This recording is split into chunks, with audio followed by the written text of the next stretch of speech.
Member for Moriarty, are you the lead still? Yes, although we'll be moving around a little bit, but I have a short set first and then... You stay in the same spot. Yeah, I will. Thank you. I'll just use the general line, perhaps, in relation to the workforce summary on page 76. We're now on Budget Paper 4, Volume 4, for those who are following at home. In relation to that workforce summary, in relation to the TAFE corporate staff, does TAFE still have a cohort of staff working from home as a result of the change in business arrangements during the pandemic? And if so, is there a timetable in place for those staff who've been working from home to return to the office? And if so, can you table that plan? Thank you, Member for Morialta. Happy to answer that question. I might have a go first and pass over to the Chief Executive if he would like to add anything more. So TAFE's voluntary flexible working arrangement policy informs non-executive salaried and weekly paid employees of voluntary flexible working options that are available to them and how they can access them. This will include working from home arrangements in some cases. Managers are responsible for developing arrangements in consultation with non-executive salaried and weekly paid employees to enable access to working from home arrangements. Working from home arrangements enable a good balance of work, supporting greater staff wellbeing. They are designed to operate to the mutual benefit of TAFE SA, its clients and employees, and take into consideration the operational needs and client service responsibilities of TAFE SA. Educational employees have the ability to access non-delivery time as part of their enterprise agreement that facilitates working away from the workplace. I might pass over to Mr Coltman, who might like to add a few other comments to this answer. Thank you, Minister. Not all voluntary flexible working arrangements are available to all employees, so management determines which voluntary flexible working arrangements can be accommodated within a work group and enters into a consultation process to determine the parameters of each individual arrangement. These can be short-term arrangements as a result of an identified immediate need, for example, through the pandemic or any other major crises. And these are generally available to TAFE SA staff on an ongoing basis. Working from home arrangements are certainly not suitable for all work groups or assigned duties and are only available to those employees whose work is suited to the arrangements. These are patterns that are not to exceed 12 months, so need to be renegotiated on a 12-monthly basis. Where there are irregular or ad hoc requirements, then short-term emergency situations can be agreed and entered into with managements within TAFE SA. As part of this process, home-based worksite inspections are conducted and a completed report is attached to each arrangement.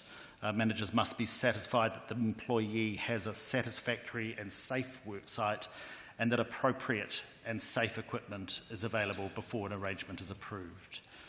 Consideration is also given to the appropriate storage and security of TAFE SA documents, information and systems utilised in the home worksite. I'm happy to take any further questions. Well, I guess I completely understand that there are a range of opportunities for people to work from home for various reasons. I'm particularly interested in the consequence of returning to more normal arrangements post-pandemic. So I wonder if maybe I can just ask one more question on this. What is the current proportion of staff working from home and staff working from the office in, I guess, head office or corporate roles? And has that proportion changed over the past year, since the middle of last year?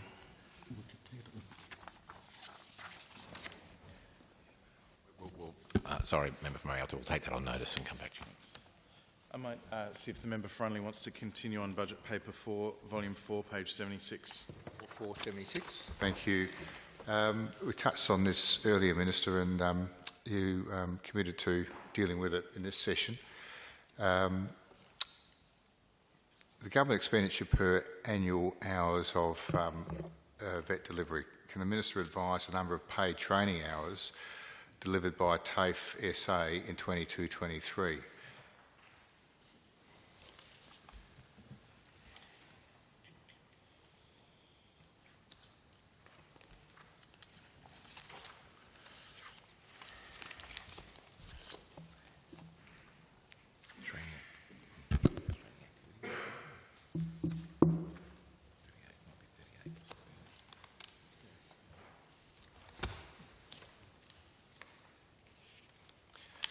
Thank you, Member for Unley, and happy to have a go at this and then let my colleagues add anything they think may be relevant that I haven't covered. The 2022-23 training profile plan to subsidise training activity at 7.28 million hours, and TAFE SA is forecasting to meet this target. The external income budget of 88.5 million is forecast to be achieved for the 2022-23 financial year. In terms of the 2023-24 training profile, that is currently under development and will align with TAFE SA's budget targets regarding training activity of 7.28 million claimable hours. Budget targets around external income, for instance non-subsidised activity, will also be met. In addition, the 2023-2024 training profile will ensure that TAFE achieve the 10,500 fee-free training places. There are 201 award courses planned to be offered in 23-24. I might pass over to Mr Coltman if he wishes to add anything more to my answer. Thank you, Minister. There were 10.2 million registered training hours delivered in 2022 and 23, and this represented a 17% decrease from 2021 and 22. The decline in registered training hours is in line with the decline in vet participation at TAFE SA as a result of the cessation of new enrolments in several business and community services courses in metropolitan locations, including aged care, disability and children's services courses from January 2021. Business and arts courses registered the highest decline of 898,000 hours, which was 26%, followed by health, communication and foundation skills courses, which declined by 694,000 or 28% when compared to the previous years. The registered training hours delivered consisted of 8.4 million registered training hours for the provision of services funded by government and 1.7 million registered hours for fee-for-service. So what was the, Minister, what was the value of those hours funded by government? There's a total income of, for the budget, the estimated amount for last year of 307.224 million. So how much of that came from the delivery of training hours?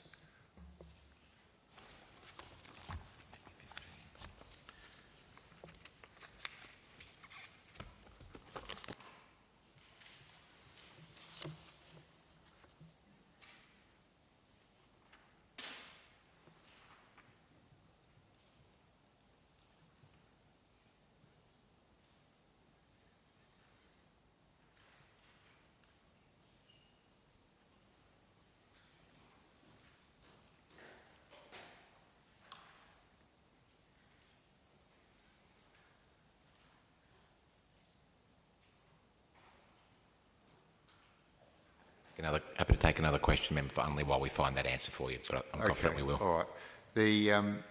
This refers back to the set I had earlier that you thought were more appropriate to ask in this session.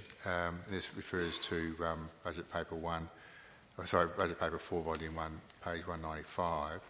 Can the Minister provide an update on the modelling which has led to the government expenditure per annual hours on vet delivery in 23-24 increasing to $24 an hour when the actual or the estimated amount for 22-23 was $19.80 an hour?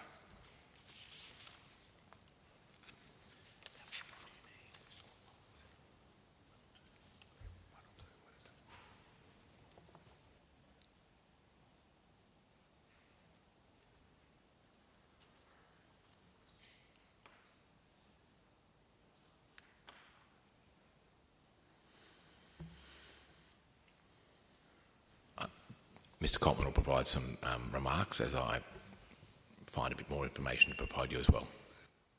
Thank you, Minister. The cost for delivery for TAFE SA we are able to provide for the member for Unley, having completing a costing model tool that allows us to assess the actual cost of delivery of each course by location, by class and by cohort. I would not be able to comment on the cost of delivery of non-government providers because that information is not available to me. So, Minister, can you advise what the average subsidy per hour is paid to TAFE SA to deliver vocational education? As I find that information for you, I might pass to Mr. Ricks, who can provide an answer to the earlier question that you asked. Thanks. The total cost of subsidised training paid to TAFE SA in 2022-23 was 198.7 million, and in this budget increases to 209.3 million for subsidised FET. Okay.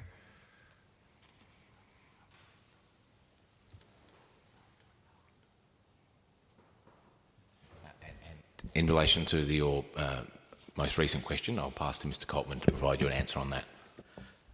The funding model for TAFE in the past financial year has been an allocation funding model rather than an activity-based funding model. That means that we can average out the hours of delivery to come up with a single cost, but there is no, but activity is not reimbursed per se. It is an allocation model as agreed through the budget process. Well, Minister, I don't remember the exact hours quota, but I think it was 8.1 million were paid for delivery, and that was an amount of $191 million, I think. So I can't accept that answer. There's not an hourly rate that's billed, when specifically my question was about how many hours were billed and paid to TAFE for delivery of vocational education. There's got to be a number in there for those two numbers to actually work, for the 8.1 million hours of delivery equaling $191 million of payment. Can someone explain to me how that happens? Happy to pass to Mr. Ricks to provide some detail on that.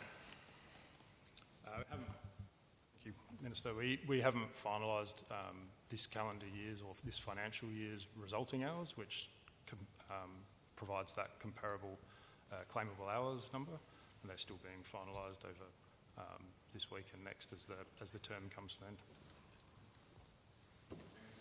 The member for Frome.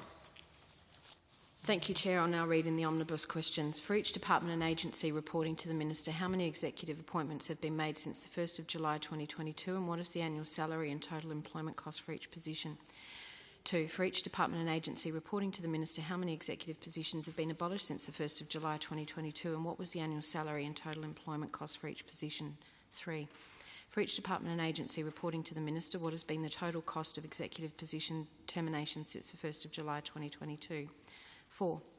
For each department and agency reporting to the Minister, will the Minister provide a breakdown of expenditure on consultants and contractors with a total estimated cost above $10,000 engaged since the 1st of July 2022, listing the name of the consultant, contractor or service supplier, the method of appointment, the reason for the engagement and the estimated total cost of the work? 5.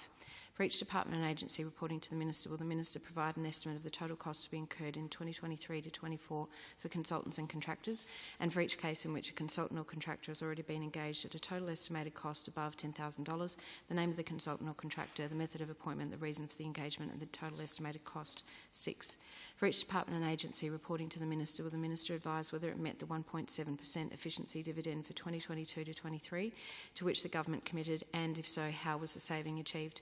7. For each department or agency reporting to the Minister, how many surplus employees are there in June 2023, and for each surplus employee, what is the title or classification of the position and the total annual employment cost? 8. For each department and agency reporting to the Minister, what is the number of executive staff to be cut to meet the government's commitment to reduce spending on the employment of executive staff, and for each position to be cut, its classification, total remuneration cost and the date by which the position will be cut? 9.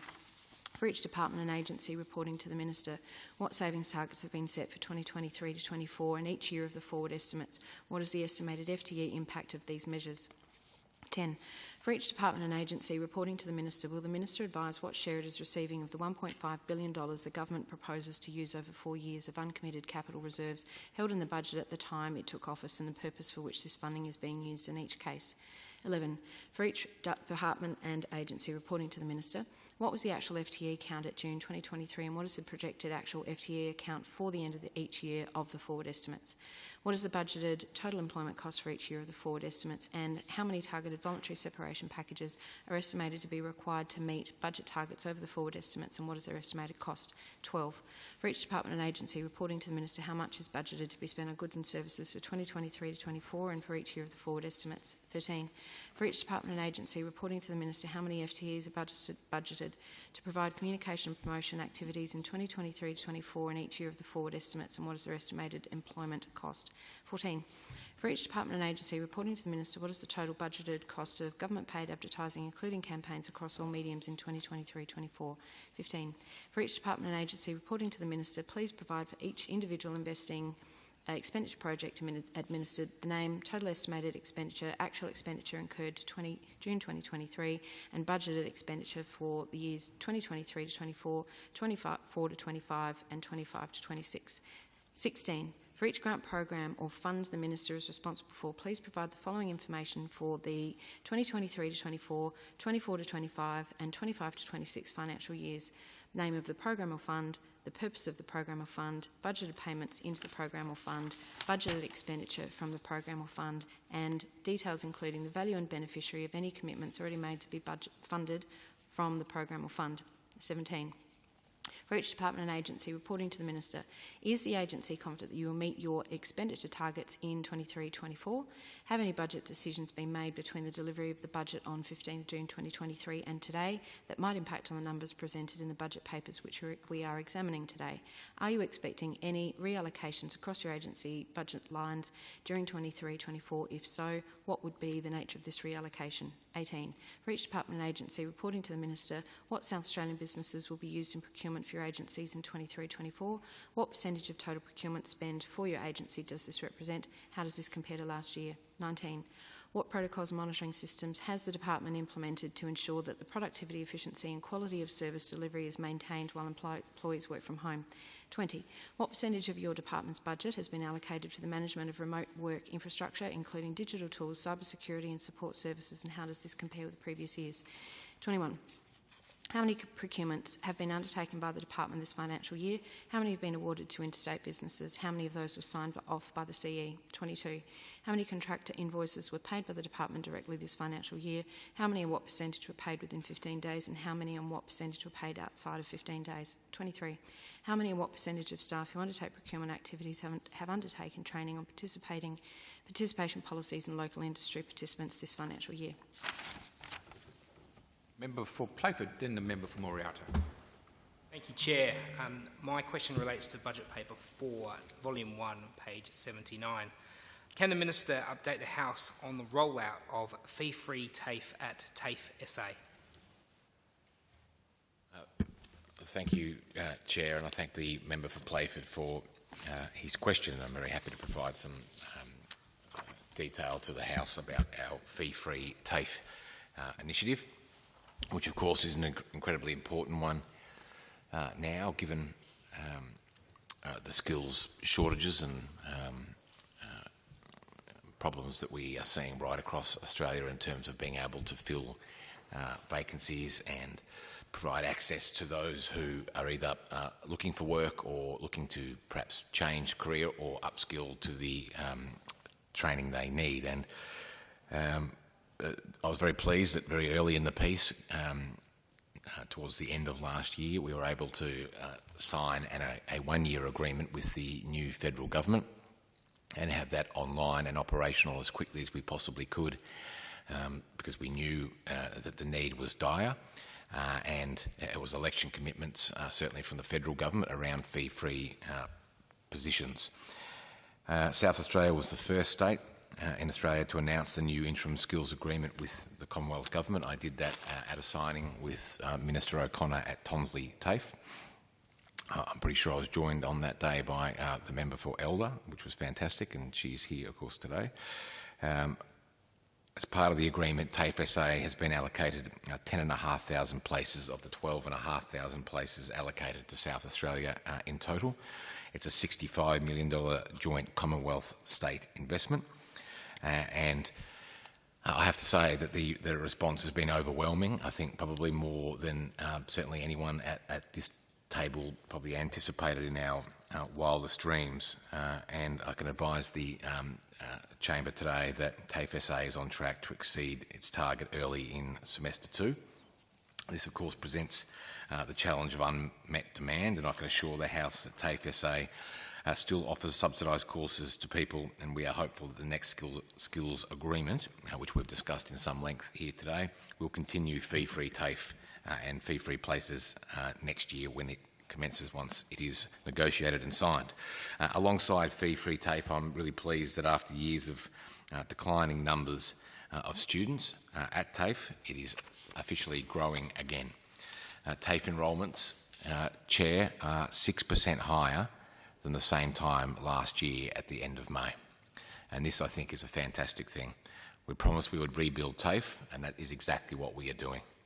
And it's a great sign, I think, of that is that students are choosing to return to TAFE. And I have made it a focus of mine in the time I have been Minister to not only get out and visit TAFE campuses, usually with the Chief Executive, in regional areas and metropolitan areas, and talk to staff and talk to students, but also be quite honest and upfront. And I want to thank the Chief Executive for his willingness to be like this too, to speak with those employers who perhaps in the past used TAFE but then stopped doing that, about what their reasons for doing so were. And on a number of occasions the Chief Executive has then gone away to meet with those employers to talk about what can be done to give them the level of confidence they need to again re-engage with TAFE.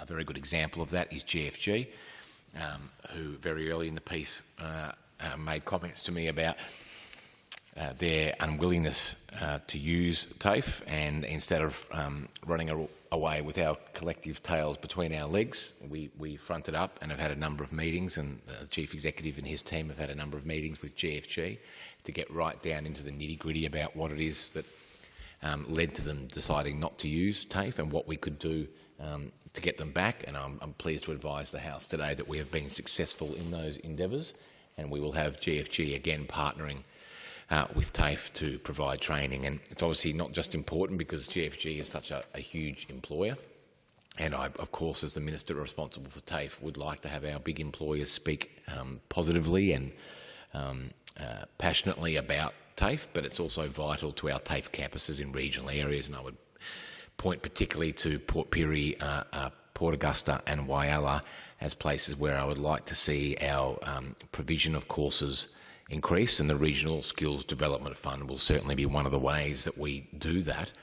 But I would also like to make sure that in those areas, whether it's the smelter in Port Pirie, GFG, all those big employers in those towns, insofar as they wish to, use TAFE as a training provider, because that is the way I think that we enliven those TAFE campuses and bring activity back there. And as we grow that kind of critical mass that we're often missing in South Australia because of the thin markets, it would then of course give us the ability to potentially offer other things as well. So it's an opportunity for me today to thank all those who've been involved in that work, and I look forward to having more to say once the next National Skills Agreement is signed around what fee-free positions might be a part of that. Member for Moriata. Page 76 of Volume 4, the second line reads, TAFE SA delivers upon its functions as set out in the TAFE SA Act 2012 and the Ministerial Charter. Can the Minister advise when was the Ministerial Charter last updated, and perhaps on notice can I ask that we get a copy of it?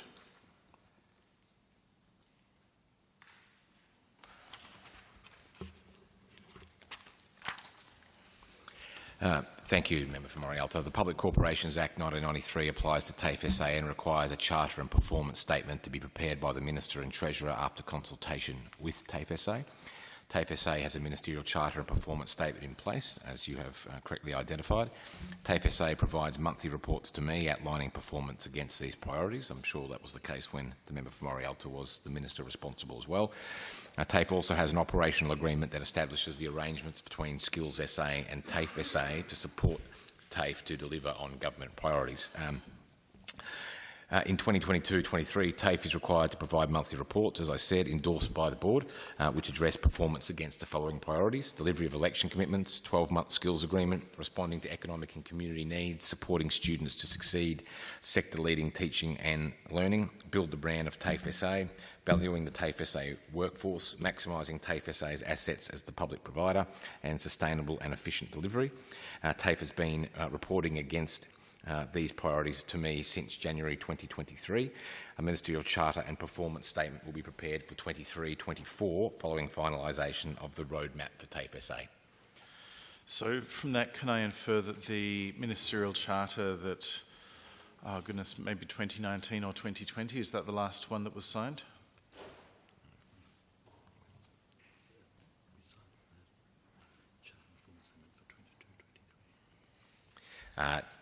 Member for Morialta, the last charter and performance statement signed was for the 2022-23 and finalised and signed by the Treasurer in June of this year. June, okay, so quite recent. So can I ask for a copy of the charter, the current charter, to be taken on notice, perhaps? Yeah, happy to do that.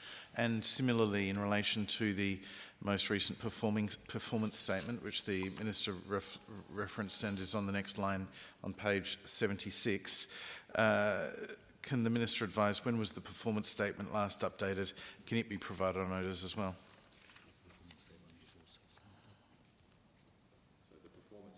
The performance statement, Member for Morialta, was also signed in June.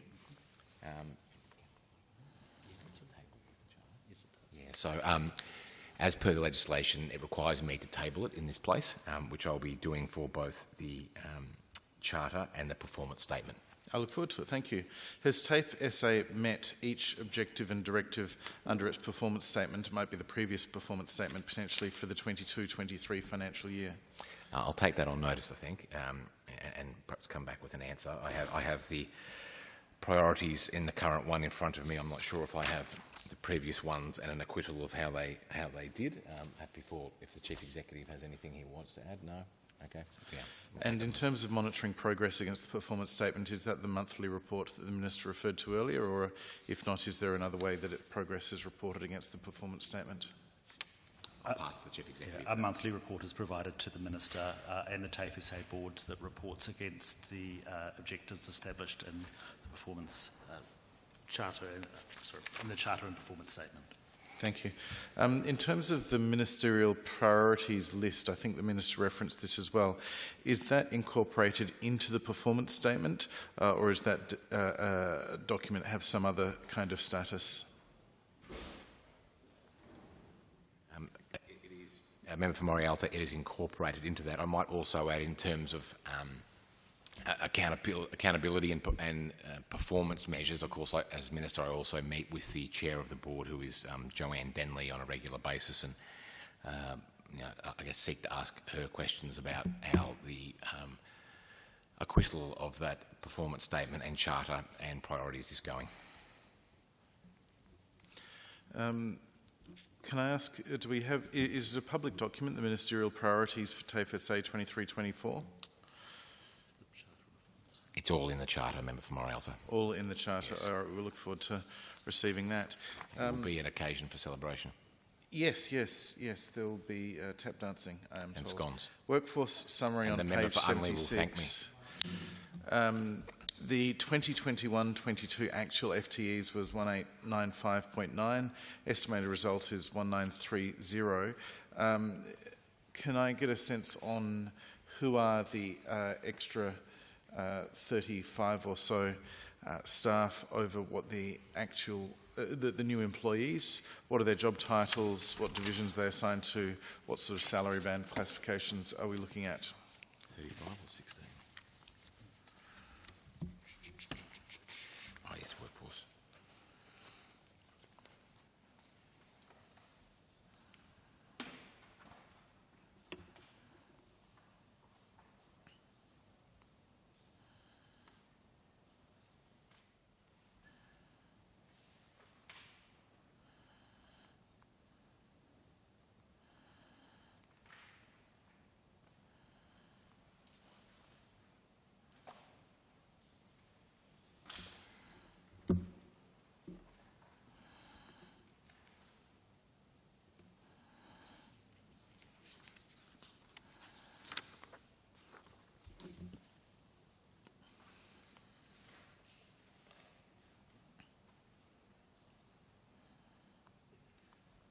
Thank you, Member for Morialta. I'll say that I'm fairly confident that it relates to the reintroduction of the courses that were cut, that the member for, the Chief Executive mentioned before, but I'll pass over to the Chief Executive who might like to add something to that answer. So, as noted, as at 31st of March 2023, we had a workforce of 1,921 FTE, which is approximately 9 FTE below the cap. The growth from previous years was both forecast but related to the reintroduction of a number of courses in metropolitan areas, those in the business services, health and community and foundation skills area. Thank you. Are any FTEs appointed to oversee the proactive disclosure of TAFE SA executive expenses? And if so, can we arrange for the website to be updated for proactive disclosure? It seems to have not been done so since September last year. Thank you for pointing that out. I shall make sure that is updated post-haste. I'll confer in terms of the first part of your question.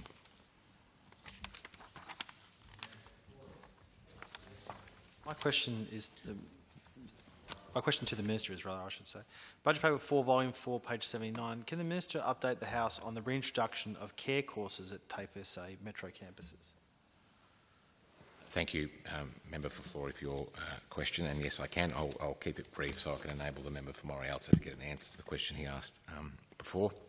It was an election commitment we made. I think it was the very first press conference I did as Minister with the Premier at the TAFE SA CBD campus, where we were joined from memory by Helping Hand and the other name of the other provider escapes me, but two very large aged care providers who had advocated for the return of these courses for the reason that TAFE had a very strong reputation in these areas, and it's an area where we need to grow the workforce. It was Rembrandt was the other provider who joined me on that day. And under the policy position of the previous government, those courses weren't offered in the metropolitan campuses anymore. And of course, there isn't just demand in the courses to which the member for Florey referred, which is individual support ageing and individual support disability. We know about that, but of course another course was early childhood education and care, which is a priority for this government, particularly in terms of the delivery of universal 3-year-old preschool. The 22-23 budget committed $3 million per annum index to restore the community services courses across the metro area.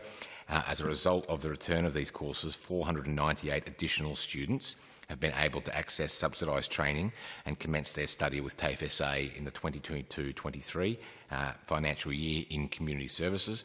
These students will assist in meeting demand for skilled workers in those industries into the future.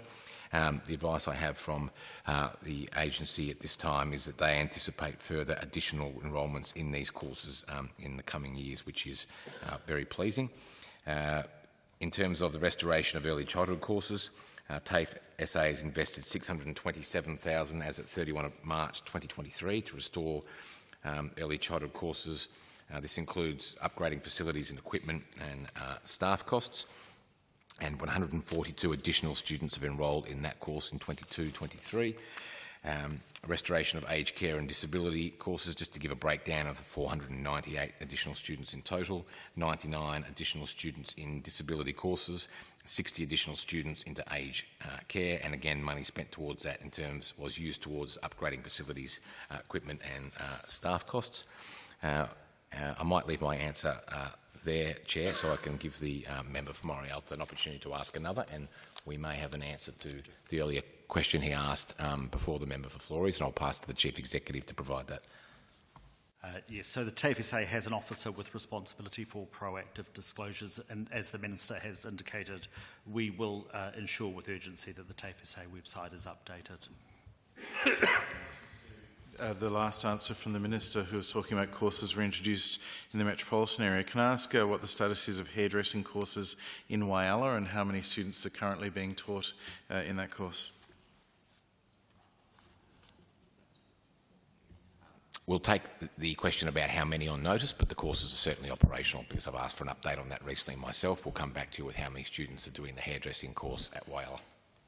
And in that, if he's taking on notice, can the Minister also provide the breakdown of all of the Whyalla hairdressing courses, including the number of staff as well as the number of students under each qualification? And are those staff based locally in Whyalla, or are they being paid to travel to teach? Yeah, happy to take all those on notice. Thank you, sir. On page 79, under highlights, it talks about TAFE SA's digital infrastructure. Does this include investment in cyber security, and what steps is TAFE taking to keep data safe?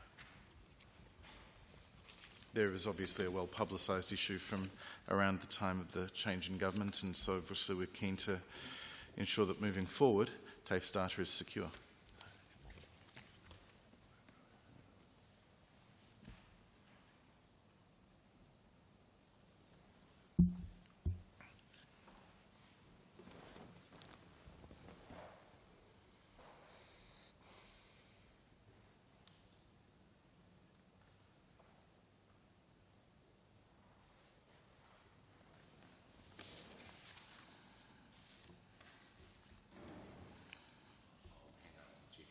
Provide an answer to the member for Morialta on that question. Thank you, Minister. The TAFE SA board has approved a cyber security program of investment. This multi-year program seeks to ensure that TAFE SA data is both protected and that the protocols and operating procedures within the organisation are fit for purpose. Obviously, there has been some learnings over the past years, as for many organisations, around issues to do with cyber security, as both the technologies used by cyber criminals become more complicated or more mature, and TAFE SA will continue to look at its own approach, and that is moderated also through audit processes to ensure that we are meeting not only best practice within the South Australian context, but also within education providers across the country. Thank you. I understand that there was a investigation undertaken by the Principal Integrity Officer. There was a document that was provided recently, the Minister won't be surprised, into TAFE SA's handling of the matter around last year, particularly in relation to the period between 31 March and 5 July last year. My understanding is that investigation was due to conclude in April this year. Is the Minister able to identify what the outcomes were from that investigation?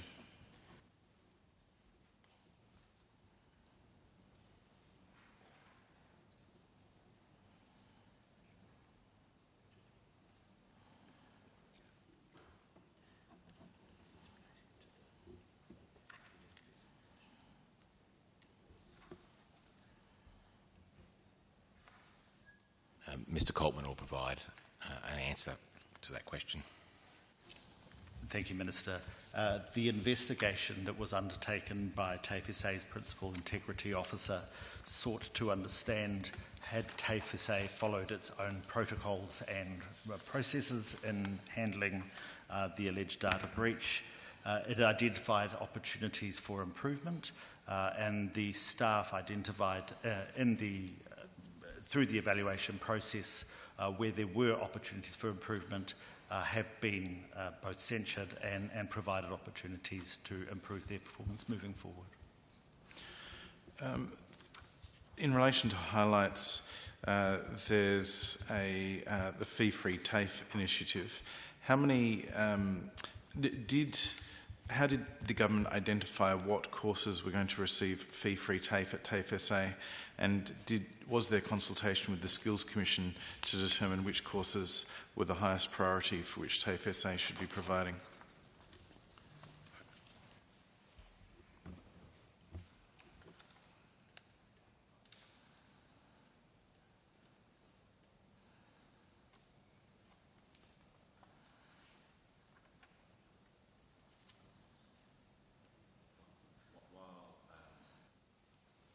While the Chief Executive is finding a bit of information, I can definitely confirm that the Skills Commission did provide input. I think we can both agree that is appropriate and part of their remit.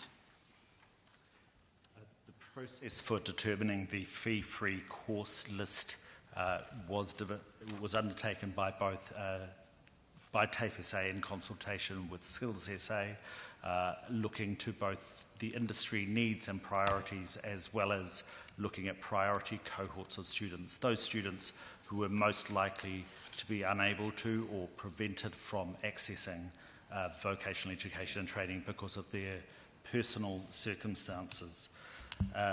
Engagement with Skills SA ensured that the courses were